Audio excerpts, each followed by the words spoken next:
I wanted to take just a minute to show you this HD sports camera by Anart, and here you can see the camera in the case that it comes with.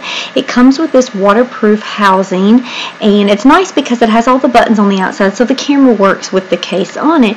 But the case is also really easy to remove, and so you can take the camera out, and I'll show you how easy it is just to pop it out. And you'll notice the camera is a really small camera, like a lot of the sports cameras. It fits just in the palm of my hand, and so it's a nice little camera. You just turn it on here, and you can see the screen on the back. And I don't know if you can see how well the screen is, but the screen is a nice picture.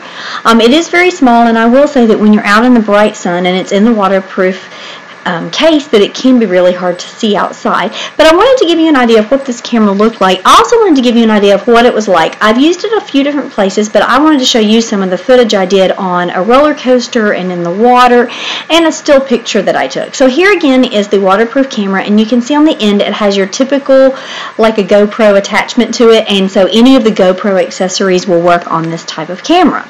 And so let me show you just some of the video footage that we did. So this was on a roller coaster, and you can see that it's pretty bumpy and all, but that's because I'm holding it in my hand, and this is a very rough roller coaster. So let me give you an idea of what the sound is like on this camera.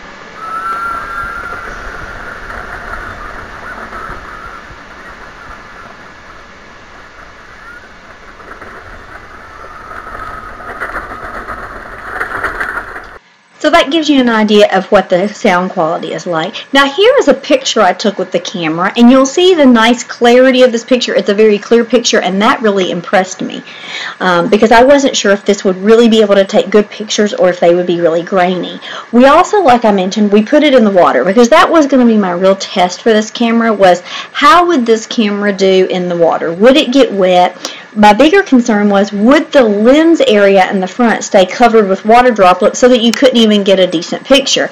And so I have been extremely impressed. One, just the quality of the videos with this camera is very nice, and two, how quickly the water moves back away. Yeah, a few times I got a few droplets that stayed on the lens, but most of the time it just moved away. And we really put this camera to the test because we were at the ocean and we had it out there letting waves just crash into it. The waves were knocking us down. We put it with a flotation and let it float. We let it sink. We held it underwater, and not a drop of water got in it, and I was very pleased. My kids had a great time playing around with this in the ocean, and so overall we have been just extremely impressed with this camera. I'm impressed with the quality of the video. I'm impressed with the quality of the pictures, and so I'm excited to have this so when we go biking or we go doing other sports things, we can have this and have this video from this first-person perspective and take it underwater with us, and just we're having a really good time with it.